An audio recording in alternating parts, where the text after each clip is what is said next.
বেহাল রাস্তার জেরে বন্ধ রেলের ব্রেক পয়েন্ট। মালগাড়ি দাঁড়াচ্ছে না দক্ষিণ দিনাজপুরের রামপুরে, আর এতেই পরিবহন ব্যবসায়ী থেকে শ্রমিকদের পকেটে টান। কয়েক মাস ধরে এই দুর্ভোগ চলছে বলেই অভিযোগ। ব্যবসায়ীদের দাবি, ব্রেক পয়েন্ট বন্ধ থাকায় লক্ষ লক্ষ টাকার ক্ষতি হচ্ছে।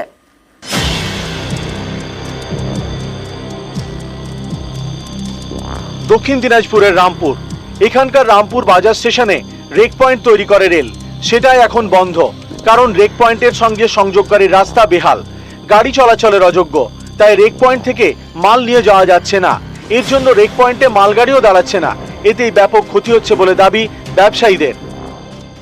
আমরা পুরোপুরি বেকার। তো এখানকার যেটা স্থানীয় লোকাল গাড়িগুলো তারা কোথায় যাবে?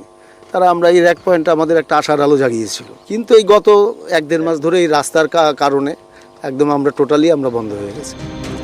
গত বছরের 14ই জুন রামপুর বাজারে রেক পয়েন্ট তৈরি হয়।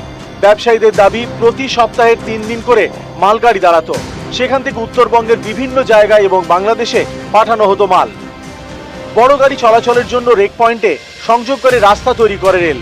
অভিযোগ, তৈরির কয়েক মাস পরেই সেই রাস্তা খারাপ হয়ে যায়। খারাপ তো অনেকদিন হয়ে গেল। আমরা নিজেরা গাড়ির মালিক, আমরা বালি ইটে পাথর দিয়ে চেষ্টা করলাম, একদিন চললো, কিন্তু এখন এই অবস্থা আর পারছি না। আমাদের পক্ষে আর সম্ভব না। স্লিপারগুলো উল্টো পাল্টা হয়ে আছে, গাড়ি ঢুকলেই গাড়ির পার্টস নষ্ট। আমরা চাইছি অতি সত্বর যেন রাস্তাটা ঠিকঠাক হয় এবং আমরা যেন এটা পরিবহন ব্যবসা যেন করে খেতে পারি। প্রচুর লেবারও যুক্ত, তারাও কিন্তু বসে আছে। মানে এটাই তো আমাদের কর্মসংস্থানের একটা ছোট জায়গা কাজ করবার, এটা পেয়ে ভালোই উপকৃত হয়েছিল লেবাররা। রোজদিন লেবাররা ফোন করছে, কাজ পাচ্ছে না। কতদিন ধরে বন্ধ রয়েছে? 1 মাসের উপর হলো। ব্যবসায়ীদের অভিযোগ, বেহাল রাস্তা নিয়ে রেলকে বারবার জানিয়েও কোনো কাজ হয়নি। উল্টে রেক পয়েন্টই বন্ধ করে দিয়েছে রেল। রাস্তা সারানোর দাবিতে রেল মন্ত্রককে চিঠি দিয়েছেন স্থানীয় বিজেপি সাংসদ সুকান্ত মজুমদার।